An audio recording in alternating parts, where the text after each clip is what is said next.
Hello everyone, this is Iris from MeritSun Power. Today I would like to share with you the topic of how the solar system works. As we know, the solar system is composed of solar panels and inverters and batteries. So today I'm going to talk with you how these components made up a solar system. Firstly, let's talk about the solar panels. What is a solar panel? A solar panel is a panel made of solar cells. Solar cells are the essential components by which light is converted into electrical current, and they are usually made of crystalline silicon. Each solar panel usually contains from 32 up to 96 solar cells. So if we could break the sunlight into the smallest possible pieces, we would get photons. So photons is practically the smallest possible energy package of the sunlight. How do the solar panels use the solar photons? Now let me explain to you. The top layers of the solar cells have an anti-reflective coating, which helps them collect as much light as possible. Right below, we have the main layers of a solar cell, which is basically a sandwich of two silicon layers. These two silicon layers are specially treated so that the upper layers has a surplus of electrons and the bottom layers has a shortage of the electrons. What is needed for extra energy to move from the upper layer to the bottom layer is a little bit of extra energy, and the energy is provided by the photons. When the sunlight hits the solar cells, when the solar panels are exposed to the light, the electrical current is generated. So, the more the sunlight hits the solar panel, the more the electricity will be produced. That is to say, during a snowy, cloudy or rainy days when the sunlight is reduced, the solar panels still produce electricity but is limited to compare with the electricity produced during a sunny day. Well, there are several different types of solar panels, and today I would like to introduce you the main types of solar panels that you commonly find. Depending on the way solar cells are made, solar panels are categorized as monocrystalline, polycrystalline, and thin film. And today I would like to talk to you the most famous two, the monocrystalline and the polycrystalline solar panels. Now let's start with the monocrystalline. Monocrystalline is the most efficient of the two, and they are cut from the single crystalline silicon in terms of manufacturing. This is the most wasteful process as the corners are cut from these to form the distinct shapes that you commonly see on the panels. These panels perform better in high heat and in low light conditions. The photoelectric conversion efficiency of it is about 50% and the highest is about 24%. As the highest photoelectric conversion efficiency among the current types of solar cells, monocrystalline is basically the best option of two. They do produce close to their rated output and they are close to black after encapsulation, but however, they are a little bit expensive, and that is because they are made of high purity silicon rods. The blue ones that you commonly see on the rooftops are manufactured by molding the silicon together, and they are less expensive. However, they are less efficient now. That is because the imperfection of the manufacturing process. A good way for you to differentiate the two is to look closely enough. Then you will be able to see the different blue colorations. The monocrystalline come in black, they are more expensive and they are more efficient. The polycrystalline come in blue and they are less efficient and they are less expensive. So since we have learned two types of solar panels, now we should pay attention to the installation. Solar panels definitely do not generate electricity during the night, but we can store the excess power produced during the daytime in the big batteries. It's important for us to place the solar panels somewhere that the sunlight can hit them directly and not be obstructed by sources of shape like trees. These panels can be stored on the tiles on the ground, and they can also be mounted on the roof types, which usually appears in home energy storage systems. But there is one type of roofs that cannot mount the panels on, that is the thatched roofs. It's flammable and is also illegal. As we explained before, the solar panels generate electricity during the day when the sunshine hits them directly. More specifically, they generate DC power, but in order to use the electricity produced by the solar panels, we need AC power, which is the type of electricity that can be used by your home. So we need an inverter. The inverter will convert the DC power into AC power. So next part, let's talk about the inverter. And if you want to use the electricity produced by solar panels, the inverter is definitely what we need. Firstly, what is an inverter? The inverter is a device that can convert the DC electricity received from solar panels into the AC power, which can be used by your home.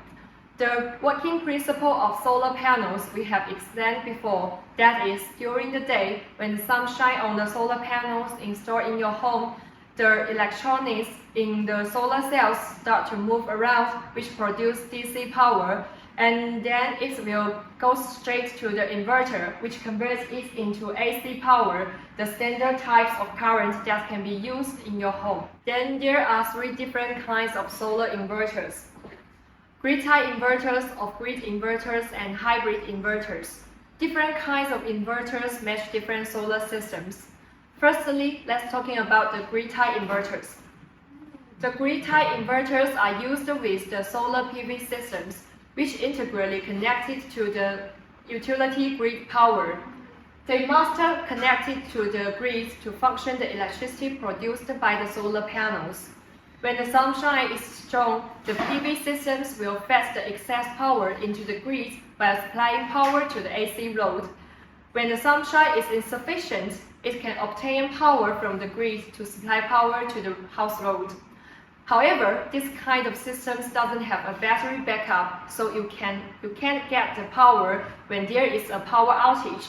This system is suitable for areas where there are rare power outages. Different from grid-tie systems, both off-grid and hybrid systems need a backup batteries. And then next step, let's talk about the off-grid systems. In the off-grid systems, the energy produced by solar panels is stored in the batteries and then converted into the useful AC power by the inverters when your house needs electricity. And these kind of systems usually used in areas where there has a power outage frequently. Okay, the next step, let's talk about the hybrid systems. The hybrid inverters combine the functions both of the grid-tie inverters and off-grid inverters. And in hybrid systems, it can supply power to the home, charge the batteries, and fetch the excess power into the grid. When there is a power outage, the unit will automatically switch over the battery supply and continue to operate the solar system independently from the grid. The hybrid systems can coordinate scheduling between the battery and the grid to avoid using the power at peak price so as to avoid the high electricity bill. Okay, next part, let's talk about the solar batteries. When we are talking about the solar batteries, we are actually talking about the usage patterns under the off-grid systems and hybrid systems. That is because the grid-tie systems directly transmitted the electricity through the grid to the house load, and the above two modes involve the issue of electrical energy storage. And we can see under the off-grid solar systems, we need to completely rely on the batteries to realize the distribution and usage of our batteries. And these batteries must fit all requirements of our home use, including nighttime, rainy days, and some extreme weather effects. And different from the off-grid systems, the hybrid systems intelligently switch between using the battery storage and the grid power. It will allow you to avoid using the grid power at peak price. For example, if the battery runs low, the grid power will be imported to fit the requirements of your home usage. No matter what kind of case, the usage of the energy storage batteries can effectively reduce the electricity bills and avoid the effect of the extreme weather. So far, lithium batteries have been widely used in many fields, such as the home energy storage systems and industry and commercial energy storage systems. And for these two types of fields, we have developed our charged batteries. The left one is the power wall. which mainly used in home energy storage systems. This one can save your space and meet the requirements of safety and high quality. And the right one is the rack-mounted batteries, which mainly used in area of the industry and commercial field. This one can connect up 40 pieces in parallel to offer you the large capacity. How do you choose the right equipment when you want to install an solar system? Below, we will explain an easy way to configure the solar systems, which will give you some reference on how to configure for an off-grid systems. And the configuration of it will be divided into 3 steps. The first one is the calculation of the inverters, and the second one is about choosing the batteries. The third one is about how many solar panels we will need. Now let's start it. Firstly, we assume that the power will be required by a family is about 4 kilowatts a day.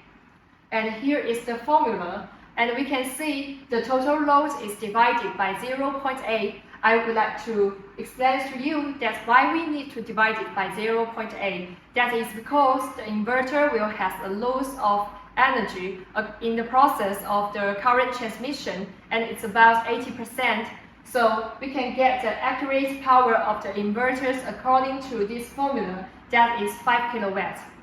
So next step, we are going to choose the batteries.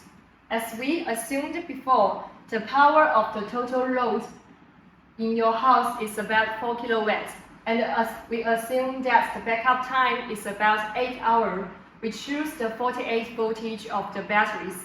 Then, as the formula shown here, the capacity of the batteries is multiplying total load by the time and divided the voltage and divided 0.8. As the same as the inverters, we need to considering about the discharge depth of the batteries, which is generally 80% to 90%. So here we choose 80%, then we divide it by 0.8. Then we can get the capacity of the batteries is about 834 ampere hour. Then we can choose 6 pieces of 48 voltage, 150 ampere hours lithium batteries. Next part, we need to considering about the solar panels. As we assumed before, we have known the total house load power is about 4 kilowatts, and the backup time is 8 hours. We assume that the light duration is 5 hours. The light duration can be adjusted according to the specific local conditions. And here is the formula. As the formula shown, the total power of solar panels is multiplied total load by the backup time and divided by light hours and then divided by 0.8. As the same as the inverters and batteries, the solar panels has a loss of photoelectric conversions, which is generally 80%. So here we need to divide it by 0.8. Then we can get the total power of solar panels is 8 kilowatts. As follows, here is the solar panels we available in the market. Suppose that we choose 500 watts. Then, according to the formula, we can get the numbers of solar panels we need is about 16 pieces. Okay, here is the easy way of configuration for an off-grid system that we commonly use. I hope the information I shown today will be helpful to you. See you next time. Bye.